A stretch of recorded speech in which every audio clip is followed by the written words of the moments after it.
لا إله إلا الله سبحان الله والحمد لله لا إله إلا الله لا إله إلا الله لا إله إلا الله سبحان الله والحمد لله لا إله إلا الله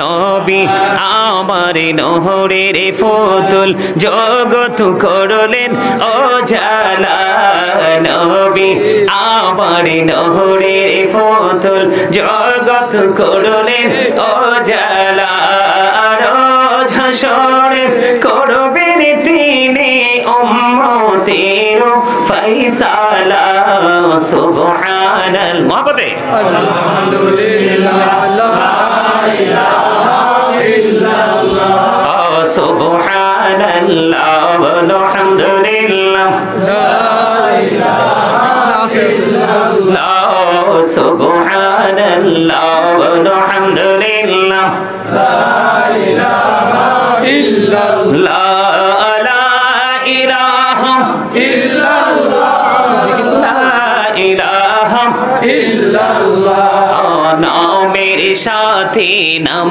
মিশাইয়া যারে আল্লাহ পাঠাইলা নামের সাথে নাম মিশাইয়া যারে আল্লাহ পাঠাইলা আনি যে আল্লাহ দোস্ত বলে তাহার প্রেমে মজিলা সুবহানাল্লাহ ওয়ালহামদুলিল্লাহ লা ইলাহা ইল্লাল্লাহ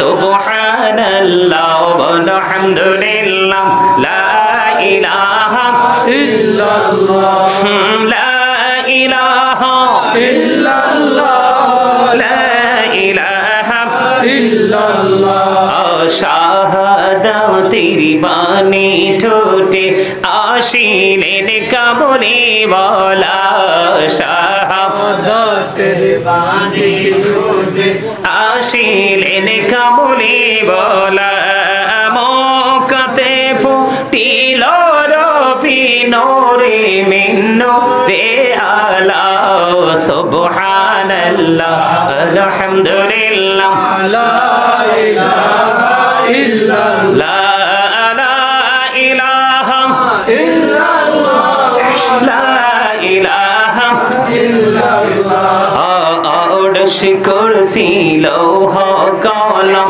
সৃষ্টি জাহান ওসিলা আরশ কুরসি লৌহ কলম সৃষ্টি জাহান লানি যে আল্লাহ দোস্ত বলে তাহার প্রেমে মজিলা সুবহানাল্লাহ ওয়ালহামদুলিল্লাহ লা ইলাহা ইল্লাল্লাহ লা ইলাহা ইল্লাল্লাহ মুহাম্মাদুর রাসূলুল্লাহ জোরে জোরে কোন আলহামদুলিল্লাহ আর জোরে আলহামদুলিল্লাহ কষ্ট হইছে না একটু কারেন্ট গেছে শরীর একটু ঘামছে কষ্ট হইছে না ইমাম হুসাইনের কষ্টের কাছে আমাদের কষ্ট কিছুই না আর জোরে বলেন তুচ্ছ ইমাম হুসাইন রাদিয়াল্লাহু তাআলা আনহুর কষ্টের কাছে আমাদের কষ্ট কিছুই না 3 দিন পর্যন্ত ফোরাত নদীর পানি পায় নাই তারপরেও কিন্তু সত্য এবং মিথ্যার লড়াই থেকে একটু পিছপা হয় না এটা কি আমাদের জন্য শিক্ষা না জি মুমিনকে আল্লাহ রাব্বুল আলামিন ডেকে ডেকে বলবেন ইউ গো টু প্যারাডাইস জান্নাতে চলে যাও সুবহানাল্লাহ বলেন সুবহানাল্লাহ আল্লাহ রাব্বুল আলামিন তথ্যটা দিয়েছেন এমনি ভাবে উইদ্দাত লিল মুত্তাকিন জোরে জোরে বলুন সুবহানাল্লাহ সুবহানাল্লাহ সম্মানিত উপস্থিতি আমি আপনাদেরকে বলি এটা কিন্তু একটা ক্লাস এটা কি আপনারা যদিও আমার বাবার বয়সী ম্যাক্সিমাম মুরব্বী আমার দাদার বয়সী কিন্তু আপনাদেরকে মনে করতে হবে আপনারা টিচিং প্রফেশনে যুক্ত হয়েছেন ইনভলভ হয়েছেন এটা একটা ক্লাস এখানে আপনাদের মধ্যে মানসিকতাটা ওইরকম থাকতে হবে যে আমরা চুপচাপ বসবো? ক্লাসে কোনো স্টুডেন্ট কি গন্ডগোল করলে স্টুডেন্ট কি ভালো কোনো কিছু পায়? বছর শেষে রেজাল্ট কি ভালো আসে? কখনোই আসে না। আপনারা এখানে অনেক মানুষ উপস্থিত হয়েছেন এবং আপনারা যারা এসেছেন তারা সবাই বুঝের মানুষ। কিসের মানুষ?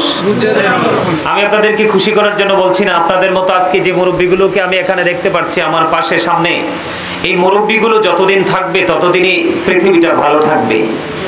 মুরব্বীগুলো যখন পৃথিবী ছেড়ে চলে যাবে পৃথিবীর অবস্থা মোটেও ভালো থাকবে না। তার কারণ হচ্ছে কি জানেন? তার কারণ হলো ইয়াং জেনারেশন। যেটা এই জানলাটা লাগাই দিতে পারবা? এটা লাগাই দাও, ওটা আমার জন্য সবচেয়ে বড় সেফ। এটা সেফটির জন্য, এটা একবারে ব্লক করে দাও। এই আমি আপনাদেরকে বলি, এদিকে দেখেন, আপনাদেরকে আমি কিছু শর্ত দিব। আমি এখানে সারা রাত আপনাদেরকে বিরক্ত করব না। আমি আপনাদেরকে কি করব না?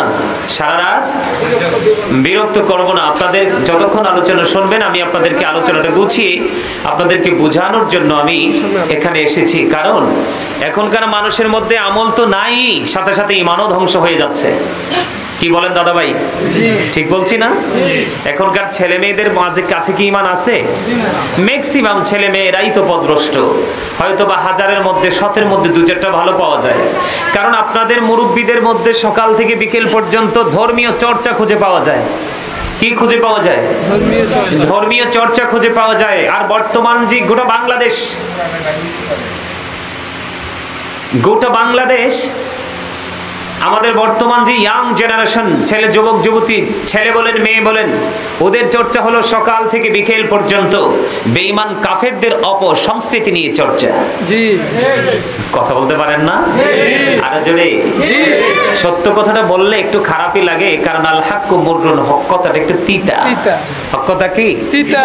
তিতা। তারপরও আল্লাহ বলেছেন অকুলু কাওলান সাদীদা। আল্লাহ বলেছেন সে দা রাইট থিং, সত্য কথা বলো, সঠিক কথা বলো। সেই ট্রেনিং দিয়ে গেছে আপনার আমার প্রাণের নবী সরকারে মদিনা, যাকে ইহুদিরা পর্যন্ত বলেছেন হি ওয়াজ ভেরি ট্রুথফুল, তিনি ছিলেন শ্রেষ্ঠ সত্যবাদী। আওয়াজ তোলে সুবহানাল্লাহ। লবণ না দিলে খাবার মজা হয়? আমি দেখে আসছি ও বাড়িতে অনেক বড় বড় পাতিলে রান্না বসাইছে আপনাদের জন্য। ওখানে আপনাদের জন্য রান্না হচ্ছে, কিন্তু এই খাবার যখন বসায় খাই আমরা, লবণ না হইলে কি মজা পাই? লবণ ছাড়া যেমন খাবার মজা হয় না, ঠিক তেমনি 100% ইমানদার হতে না পারলে কোনোদিনও আমল মজা লাগবে না। আর আমল যদি মজাই না লাগে তাহলে কোন মানুষের মধ্যে আমল করার যে উৎসাহ সেটা থাকবে না। আসবে না। সম্মানিত উপস্থিতি, আমি প্রাসঙ্গিক আলোচনা করতে চাই না। আমার আজকে আলোচ্য বিষয় হলো, আজকে যেহেতু আশুরার মাস, মুহররমের 10 তারিখ কিন্তু আজকে, কালকে রাত্র কিন্তু 10 তারিখ পাবো না। আজকে রাত্র থেকে আগামী কালকে মাগরিবের নামাজ সূর্যাস্তের পূর্বক্ষণ পর্যন্ত মুমিনের জন্য বড় একটা নিয়ামত। সুবহানাল্লাহ। যেটা আমি বলতে চেয়েছিলাম, মুনাফিক যাবে কোথায়? জাহান্নামের একেবারে সর্বনিম্ন স্থানে। আর বেঈমান কাফেরেরা যাবে কোথায়? জাহান্নামে। বলেছে কে? আল্লাহ। দেখেন এখানে কিন্তু দুটো বিষয়। কেন এই কথা এই জায়গায় কেন আসছি জানেন? এখানে আসার কারণ হচ্ছে দুষ্টু ইয়াজিদকে নিয়ে আমরা কথা বলতে চাই না, তারপরেও কিন্তু বলতে হয়। ঠিক কিনা বলেন? কথা বলেন না কেন? এই পৃথিবীর কোন মুমিন জীবনে একবারও ইয়াজিদের নাম স্মরণ করতো না, কিন্তু হুসাইনের সাথে তার কুকর্মের সম্পৃক্ততা রয়েছে। নেগেটিভ এন্ড পজিটিভকে আইডেন্টিফাই করতে হলে আপনাকে ফাইন্ড আউট করতে হলে আপনাকে নেগেটিভ পজিটিভ দুই দিকে হাঁটতে হবে। আর না হয় কিন্তু আপনি প্র্যাকটিক্যাল কোনো কিছু জানতে পারবেন না। বিষয়টা এমন না? মুমিন যারা, তাদের জন্য বরাদ্দ জান্নাত। তাদের জন্য বরাদ্দ কি? জান্নাত। অর্ডারটা বল, এই ঘোষণাটা দিয়েছে কে? আল্লাহ। এখন ইয়াজিদের পক্ষে থাকলে জান্নাতি হবেন না হুসাইনের পক্ষে? হুসাইনের পক্ষে। আর জোরে হুসাইনের পক্ষে। এই জন্য বন্ধু আমি পবিত্র কালামে হাকিম থেকে ছোট্ট একটা আয়াতের অংশ তেলাওয়াত করেছি। আল্লাহ রাব্বুল আলামিন বলেছেন কুল্লা আসআলুকুম আলাইহি আজরান ইল্লাল মাওয়াদ্দাতু ফিল কুরবা। আল্লাহ রাব্বুল আলামিন বলে দিয়েছে হাবিব আপনি বলে দেন আমি যে তোমাদের কাছে রিসালাতের পয়গাম নিয়ে এসেছি, সত্যের সন্ধান নিয়ে এসেছি, তোমাদেরকে মঙ্গলের পথ আমি দেখিয়েছি, এর বিনিময়ে আমি তোমাদের কাছে আমার আহলে বাইতের ভালোবাসা ছাড়ার কিছুই চাই না। আরে জোরে বলেন না সুবহানাল্লাহ। সম্মানিত উপস্থিতি, আপনাদের দৃষ্টি আকর্ষণ করে বলছি, আপনারা এখানে যথেষ্ট মহব্বত নিয়ে যথেষ্ট মানুষ উপস্থিত হয়েছেন। আপনাদেরকে আমি বলবো, স্টপ ইউর মাউথ এভরিবডি, সকলের জবানকে বন্ধ রাখতে হবে। সেকেন্ড যে কন্ডিশন সেটা হলো you listening my lecture very attentively. আপনারা আমার কথায় যথেষ্ট মনোযোগ দিতে হবে, কারণ আপনারা সবাই আজকে আমি যতক্ষণ থাকবো সবাই আমার ছাত্র। ওমা মানতে রাজি না? নাকি কষ্ট পাইলেন? সবাই কি আমার ছাত্র? এটাই বাস্তবতা। এটা আমি মনে করে আপনাদেরকে বলতে হবে, কারণ আমি মনে করব আপনারা সবাই ভুলের মধ্যে আছেন, আমি আপনাদের সংশোধন করে দিব। আর আপনারাও মনে করবেন যে আমরা জানি না, জানার জন্য এসেছি। তাহলেই কিন্তু কি হবে, দুজনের মধ্যে একটা প্রেমের বন্ধন তৈরি হবে। তখন কিন্তু আপনার মেন্টালিটি, আপনার মাইন্ড চেঞ্জ হবে না, আপনার মানসিকতাটা থাকবে আল্লাহ রাসূলের প্রেম, ইসলামের দিকে। কারণ ইসলামে নির্যাস হলো আপনার আমার প্রাণের নবী। নবী যদি না আসতো আমরা কিছুই পেতাম না। নবীর আহলে বাইতকে নিয়ে আজকে একটু আলোচনা করব, যদি আপনারা বিরক্ত না হন। তবে আমি কারবালা নিয়ে আজকে আলোচনা করব, কারণ যিনি আজকে আমাকে ইনভাইট করেছেন তিনি আমার মা। আমি পৃথিবীর সবচেয়ে বেশি যাকে ভালোবাসি তিনি হলেন আমার গর্ভধারিণী মা। ইনি যখন আমাকে বলেছেন তখন কিন্তু আমি ওনাকে ফিরাতে পারি নাই। আসলে অনেক বেশি ভালোবাসা নিয়ে আপনাদের কাছে এসেছি, আপনাদের কাছে কথাগুলো বলতে চাই, আপনারা একটু ধৈর্য ধরে শুনবেন। প্রথম কন্ডিশন কি? সবাইকে জবান বন্ধ। সেকেন্ড কন্ডিশন কি? মনোযোগী হতে হবে। থার্ড কন্ডিশন হলো, এটা বলবো না, এটা বললে অনেকে কষ্ট পেতে পারেন, এটা বলবো না। যদি প্রয়োজন হয় নেক্সট টাইম বলবো। তবে আমি আপনাদের কাছে আজকে আলোচনা করতে চাই। আমি কিন্তু সময় নষ্ট করতে চাই না। সময় অত্যন্ত গুরুত্বপূর্ণ একটা জিনিস। এটা কিন্তু একবার চলে গেলে আর ফিরিয়ে আনা যায় না। আমার দাড়িটি পাকছে, এগুলোকে আর কাঁচা করা সম্ভব? সম্ভব? চাইলেও আমি আর সেই জায়গায় যেতে পারবো না। এটা হচ্ছে সবচেয়ে বড় বুদ্ধিমান মানুষের কাজ। আমি আপনাদেরকে বলি, কিছু কিছু সময়ের আগে কিছু কিছু সময়কে অনেক বেশি মূল্যায়ন করতে হয়। যেটা আমরা পবিত্র আশুরা যখন শুরু হয়, আরবি চাঁদের প্রথম আরবি বর্ষ নববর্ষ যখন আশুরা দিয়ে শুরু হয়, তখন আমরা সেগুলো ফিল করতে পারি। কারা ফিল করতে পারে? যাদের বিবেক বিবেচনা ক্ষম ব্যক্তি তারাই পারে। যারা বিবেচনার বাহিরে তারা কিন্তু এটা করতে পারে না। আমি আপনাদেরকে বলি, আপনারা বুঝে নেবেন, কারণ একটি বছর আপনার আমার জীবন থেকে হারিয়ে গেছে, আবার একটা নতুন বছর শুরু হয়ে গেছে। কিন্তু এই একটি বছর আমি কি করেছি, আমাকে ওপারে হিসাব করার আগে এপারে হিসাব করতে হবে। তাহলেই হলাম আমি আই এম ভেরি ক্লেভার। ঠিক কিনা বলেন? Very intelligent. ঠিক না? ঠিক জি। বোঝেন আমার কথা? বোঝেন? আসলে বড় বড় জায়গায় বড় বড় পরিবেশে কথা বলে অভ্যাস, যেটা সেই ধারাটাই পাল্টাতে পারছি না। এটা আমি দেখছি যে যুবকদের কাছে ভালোও লাগে, তারাও একটু শুনতে পছন্দ করে। সম্মানিত উপস্থিতি, কারণ হলো আপনি মৃত্যুবরণ করার আগে আপনি জীবনকে মূল্যায়ন করুন। আপনি ব্যস্ত হয়ে যাওয়ার আগে আপনি আপনার অবসর সময়কে কাজে লাগান। জি। আপনি অসুস্থ হয়ে যাওয়ার আগে আপনি আপনার সুস্থতাকে কাজে লাগান। আমার কথা কি আপনারা বুঝেন? আপনার অর্থ ফুরিয়ে যাওয়ার আগে আপনি আপনার অর্থটাকে কাজে লাগান। যেমনটি আমার যিনি মা আজকে, যিনি আজকের এত সুন্দর জান্নাতের বাগান সাজিয়েছেন, পবিত্র আশুর উপলক্ষে অনেক মানুষের খাবারের আয়োজন করেছেন, এই বিষয়ে আমি আলোচনা করব। আজকে উনি যে টাকাগুলো খরচ করেছেন, পৃথিবীর মানুষের দৃষ্টিতে এটি খরচ হয়ে গেছে, কিন্তু আসলে এগুলোই ওনার ফিউচারের জন্য বাজার হয়ে দাঁড়িয়ে যাবে। এগুলো হচ্ছে ওপারের বাজার, এগুলো হচ্ছে ওপারের বাজার। কারণ ওখানে আপনি সহে সম্বলহীন হলে তো লাভ হবে না। এই দুনিয়াতে ভিখারি হলে কোনো সমস্যা নাই, কিন্তু ওপারে ভিখারি হলে সমস্যার শেষ নেই। ঠিক না? ঠিক। আমার কথা কি আপনাদের বুঝে আসে? আরে জোরে বলেন। আসে? আমরা মৃত্যুবরণ করার আগে জীবনকে মূল্যায়ন করব, অসুস্থ হওয়ার আগে সুস্থতাকে মূল্যায়ন করব। ঠিক না বলেন? সম্পত্তি ফুরিয়ে যাওয়ার আগে সম্পত্তি কাজে লাগাবো। আমরা ব্যস্ত হয়ে যাওয়ার আগে আমরা আমাদের অবসর সময়কে কাজে লাগাবো। এটাই হলো মুমিনের চরিত্র, এটাই হলো মুমিনের বৈশিষ্ট্য। সম্মানিত উপস্থিতি, আপনাদেরকে আমি আরো বলে রাখি, সূরা আলে ইমরানের 185 নম্বর আয়াতের শেষ অংশে আল্লাহ রাব্বুল আলামিন বলে দিয়েছেন, ওমাল হায়াতুদ দুনিয়া ইল্লা মাতাউল গুরুর। আল্লাহ রাব্বুল আলামিন জানিয়ে দিয়েছেন এই দুনিয়ার জীবন, এই পৃথিবীর জীবন একটা ধোঁকা ছাড়া কিছুই তাহলে আপনি আমি যা করছি এগুলো কি আপনার আমার জন্য নিয়ামত না কিয়ামত? আরে আপনি তো সন্তান সন্ততির জন্য আমরা যা করছি, কিন্তু ওরাই যদি ওপারে কাজে না লাগে তাহলে আপনি এদের পিছনে শ্রম দিয়ে কি কোনো লাভ আছে? না। কথা বলে না, আছে? এই জন্য বন্ধু আমি আপনাদেরকে বলে দিতে চাই, আল্লাহর হাবিব সরকারি মদিনাকে আল্লাহ রাব্বুল আলামিন একটা ডাক দিয়ে বললেন, হাবিব আমি আপনাকে জানিয়ে দিলাম, আপনি আপনার উম্মতগুলোকে মেসেজটা জানিয়ে দেন। আপনি যে তাদের কাছে রিসালাত নিয়ে গেছেন, নবী বলেছেন আমি যে তোমাদের কাছে রিসালাত নিয়ে এসেছি, সত্য নিয়ে এসেছি, কল্যাণ নিয়ে এসেছি, মঙ্গল নিয়ে এসেছি, তোমাদের জন্য নিয়ামত নিয়ে এসেছি, এর বিনিময়ে আমি তোমাদের কাছে কিছুই চাই না, চাই শুধু আমার আহলে বাইতের ভালোবাসা। আর যারা বলেন না সুবহানাল্লাহ, আহলে বাইতকে ভালোবাসার দরকার আছে না নাই? আছে। আর জোরে বলেন, এত বেশি দরকার। আহলে বাইতকে ভালোবাসা মুমিনের জন্য ফরজ। সুবহানাল্লাহ। নবী এবং নবীর পরিবারকে ভালোবাসা আমাদের জন্য ফরজ। ফরজ যদি ইচ্ছে করে ছেড়ে দেই তাহলে আমরা মুমিন হতে পারবো না। কথা বলে না, কোনোদিনও পারবো না। আমি দেখতে পাইলাম আমার যুবক ভাইরা এসে বসেছে, আমার সামনেও যুবকেরা এসেছে। যুবক তোমাদের জন্য বড় নিয়ামত।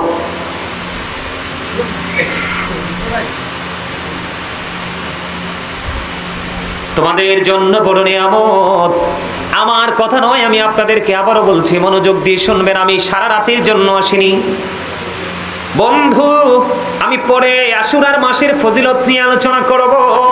তার আগে আমি আজকে ইমাম হুসাইন কতটা সম্মানী, ইমাম হুসাইনের গ্রহণযোগ্যতা আল্লাহর কাছে কতটুকু, ইমাম হুসাইনকে আল্লাহ রাব্বুল আলামিন কত বেশি ভালোবাসেন, রাসূলের আহলে বাইতের প্রেম কত বেশি আল্লাহর কাছে গ্রহণযোগ্য, আমি শুধু সেটা আপনাদেরকে আগে বোঝাবো। তারপরে আমি বন্ধু আশুরার ফজিলত, আজকের দিন এবং আগামীকালকে সন্ধ্যার আগ পর্যন্ত, সূর্য অস্ত যাওয়ার আগ পর্যন্ত সময়টার গুরুত্ব কত বেশি আমি বলবো। তার আগে আমি আপনাদেরকে বলে দিতে চাই, আমার নবী সরকারি মদিনা তিনি জানিয়ে দিয়েছেন, এই যে যুবক বন্ধু তোমরা এসেছো, মনোযোগ দিয়ে শোনো, এই জীবন নয়, আর একটা জীবন আছে, এটার শেষ শুরু যেমন আছে শেষও আছে, কিন্তু ওটার শুরু আছে, শেষ বন্ধু নাই। এই জন্য আমার নবী জানিয়ে দিয়েছেন, হাদিস শরীফের মধ্যে এসেছে, আল হাসান ওয়াল হুসাইন সাইয়্যিদা শাবাবি আহলিল জান্নাহ। আমার রাসূল জানিয়ে দিয়েছেন, Imam Hasan and Husain are the leader of younger people in জান্নাহ।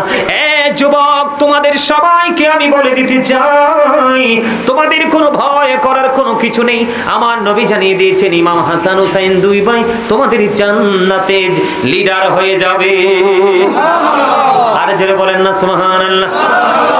তাহলে ইমাম হুসাইনকে ভালোবাসার দরকার আছে না নাই? ও বন্ধু, ইমাম হুসাইনের মায়ের নাম কি জানেননি? মা খাতুনে জান্নাত ফাতেমা। আজকে আমার যেই মা জননী এই আজকের জান্নাতের বাগান সাজিয়েছে, ওনার মতো অসংখ্য মা গোটা পৃথিবীতে আছে, আছে না নাই? আহলে বাইতকে ভালোবাসেন ওই মা, ওই প্রেমিক মা খাতুনে জান্নাত ফাতেমা তাদের জন্য বড় নিয়ামত। আমার নবী আরো বলে দিয়েছেন, ফাতেমাতু সাইয়্যিদাহু নিসাই আহলিল জান্নাহ। আমার নবী আরো জানিয়ে দিয়েছেন, mother Fatema is the leader of females in জান্নাহ। আওয়াজ তুলে তুলে বলেন না সুবহানাল্লাহ। বন্ধু ও শাহরাস্তি গ্রামের নাম কি? কেশরাঙ্গা মিয়াজি বাড়ির মানুষ। আমি আপনাদেরকে বলে দিতে চাই, ও বন্ধু আপনাদের মা বোন যারা আছে তাদেরকে গিয়ে মেসেজটা জানিয়ে দিবেন, আহলে বাইতের সাথে প্রেম করলে তাদের জীবনটা কত নেয়ামতে ভরপুর হয়ে যায়। আমার নবী জানিয়ে দিয়েছেন, মা বোনদের কোনো টেনশন করার কোনো কারণ নেই, কারণ রাসূলের কলিজার টুকরা যাকে আমার নবী মা বলে ডাকতেন, যাকে আমরা জানি উম্মে হাবিবা, জোরে কয় না সুবহানাল্লাহ। মা খাতুনে জান্নাত ফাতেমা উনি হবেন জান্নাতে সকল মুমিনাদের সরদারিনী। জোরে জোরে বলেন না সুবহানাল্লাহ। বন্ধু শুধু তাই নয়, আহলে বাইত আমাদের জন্য কত বড় নিয়ামত আমি আপনাদেরকে বলতে চাই। ও বন্ধু, হযরতে আলী হলেন মা ফাতেমার প্রাণের স্বামী। স্বামীর কলিজায় মা ফাতেমা কোনোদিন কষ্ট দেয়নি, কষ্ট দেওয়ার বিন্দু পরিমাণ চেষ্টাও করেনি। সর্বক্ষণ স্বামী হৃদয়ে তার ভালোবাসাকে প্রতিষ্ঠিত রাখার চেষ্টা করেছে। বন্ধু সেই আলী সম্পর্কে আমার নবী জানিয়ে দিয়েছেন, বলবো জি কথা বলেন না কেন? জি বলেন। আনা মাদিনাতুল ইলমি ওয়া আলিউন বাবুহা। আমার নবী জানিয়ে দিয়েছেন, I am a city of education, the gate of that city is Ali. আমার নবী বলেছেন, আমি হলাম শিক্ষার শহর, আর সেই শহরের দরজা হলো মাওলা আলী। জোরে জোরে কন্যা সুবহানাল্লাহ। আলী হলেন শিক্ষার শহর, মা ফাতেমা হলো জান্নাতে সকল আমাদের মা বোনদের তাদের সরদারিনী। আর যুবক আমরা যারা ইয়াং মেন, আমরা যৌবন কাল থেকে ইমাম হুসাইনের জন্য উৎসর্গ করেছি। আমাদের জন্য নিয়ামত হলো ইমাম হাসান হুসাইন, দুই ভাই। জোরে জোরে বলেন না সুবহানাল্লাহ। এগুলো কিন্তু সবগুলো সহিহ হাদিস। বিন্দু পরিমাণ সন্দেহ করলে ঈমান চলে যাবে। এখন কিন্তু আমাদের দেশে বিশ্বাস করার চাইতে সন্দেহ করে বেশি। নবীর পরিবারের সাথে বিদ্বেষ যাদের আছে, জি ঠিক না বে ঠিক? জি। আরে জোরে বলেন না কেন? জি, হ্যাঁ, না, ইয়েস অর নো, এগুলো একটু স্পষ্টভাবে বলতে হবে। কারণ সত্যকে সত্য বলা, মিথ্যাকে মিথ্যা বলা, সুবহানাল্লাহ বলা, আলহামদুলিল্লাহ বলা, আল্লাহু আকবার বলা, লা ইলাহা ইল্লাল্লাহ বলা, কাউকে ভালো কাজের দিকে ডাকা, কাউকে মন্দ কাজকে প্রতিহত করা, আবার নামাজের দিকে ছুটে যাওয়া, ওই মক্কাতুল মুকাররমা মদিনাতুল মুনাওয়ারার দিকে দৌড়ে চলে যাওয়া, এগুলো সবগুলো হলো জিকির। সুবহানাল্লাহ বলেন না?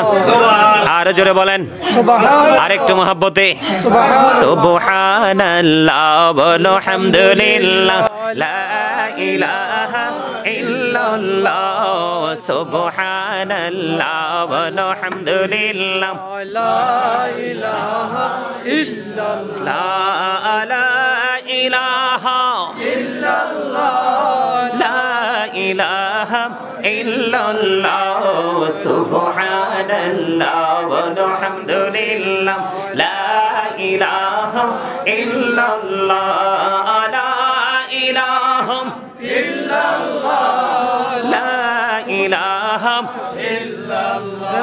ও নবী আমার নহরের ফুতুল, জগৎ করলেন ও জালা। নবী আমার নহরের ফুতুল, জগৎ করলেন ও জালা। রোজ হাসরে করবেন তিনি উম্মতের ফয়সালা। সুবহানাল্লাহ। মহব্বতে আলহামদুলিল্লাহ, লা ইলাহা ইল্লাল্লাহ, ও সুবহানাল্লাহ বলো, হামদুলিল্লাহ, লা ইলাহা লা সুবহানাল্লাহ বলো, হামদুলিল্লাহ, ইল্লাল্লাহ, লা ইলাহা ইল্লাল্লাহ, লা ইলাহা ইল্লাল্লাহ। নামের সাথে নাম মিশাইয়া যারে আল্লাহ পাঠাইলা। নামের সাথে নাম মিশাইয়া যারে আল্লাহ পাঠাইলা। আনি যে আল্লাহ দোস্ত বলে তাহার প্রেমে মজিলা। সুবহানাল্লাহ বলো, হামদুলিল্লাহ, লা ইলাহা ইল্লাল্লাহ, সুবহানাল্লাহ বলো, হামদুলিল্লাহ, লা ইলাহা ইল্লাল্লাহ, লা ইলাহা ইল্লাল্লাহ, লা ইলাহা ইল্লাল্লাহ। শাহাদাতের বাণী ঠোঁটে আসিলেন কামলি ওয়ালা। শাহাদাতের বাণী ঠোঁটে আসিলেন কামলি ওয়ালা। মক্কাতে ফুটিল রফি নূরে মিন নূরে আলা। সুবহানাল্লাহ, আলহামদুলিল্লাহ, লা ইলাহা ইল্লাল্লাহ, লা ইলাহা ইল্লাল্লাহ, লা ইলাহা অর্শ কুরসি লৌহ কলম সৃষ্টি যাহার ওসিলা।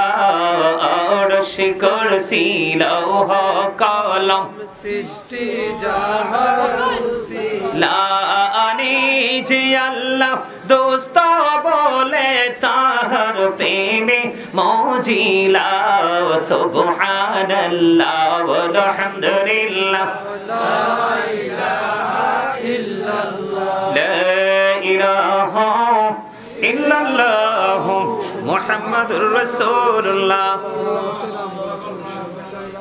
জোরে জোরে কোন আলহামদুলিল্লাহ আর জোরে আলহামদুলিল্লাহ কষ্ট হইছে না একটু কারেন্ট গেছে শরীর একটু ঘামছে কষ্ট হইছে না ইমাম হুসাইনের কষ্টের কাছে আমাদের কষ্ট কিছুই না আর জোরে বলেন তুচ্ছ ইমাম হুসাইন রাদিয়াল্লাহু তাআলা আনহুর কষ্টের কাছে আমাদের কষ্ট কিছুই না 3 দিন পর্যন্ত ফোরাত নদীর পানি পায় নাই তারপরেও কিন্তু সত্য এবং মিথ্যার লড়াই থেকে একটু পিছপা হয় না এটা কি আমাদের জন্য শিক্ষা না জি কথা বলেন জি আজকে যদি হুসাইনি আদর্শ আমাদের মধ্যে থাকতো তাহলে আমাদের বাংলাদেশে কি এত অন্যায় অত্যাচার ব্যভিচার জুলুম কি হতো না হতো না আমরা কিন্তু ইমাম হুসাইনি আদর্শকে লালন করিনি আমরা লালন করা শুরু করেছি ইহুদি নাসারাদের কালচার ঠিক কিনা বলেন জি আমি যেই দিকে হাঁটতে চেয়েছিলাম সম্মানিত উপস্থিতি এই কারবালাকে ঘিরে আপনার ইমাম হুসাইনের স্মৃতি জড়িয়ে আছে জি। ঠিক না ঠিক জি বন্ধুরে আমার ইমাম হুসাইন কোন নাম না ইমাম হুসাইন হলো কোল কিনারাহীন এক মহাসমুদ্র ও বন্ধু যাকে নিয়ে লেখে শেষ করা যায় না সারা পৃথিবীর গাছগুলোকে যদি আপনি কলম বানান তারপরে ইমাম হুসাইনকে লেখে শেষ করা যাবে না গোটা পৃথিবীর সকল জলাশয়ের পানি যদি আপনি কলমের কালি বানিয়ে দেন তারপরেও ইমাম হুসাইনকে লেখে শেষ হবে না ওই কালি শেষ হয়ে যাবে বন্ধু গোটা পৃথিবীতে যদি যত পেপার আছে সবগুলো পেপারে যদি হুসাইনকে নিয়ে লেখেন তারপরেও বন্ধু পেপার শেষ হয়ে যাবে রে ও বন্ধু ইমাম হুসাইনকে নিয়ে লেখা কখনো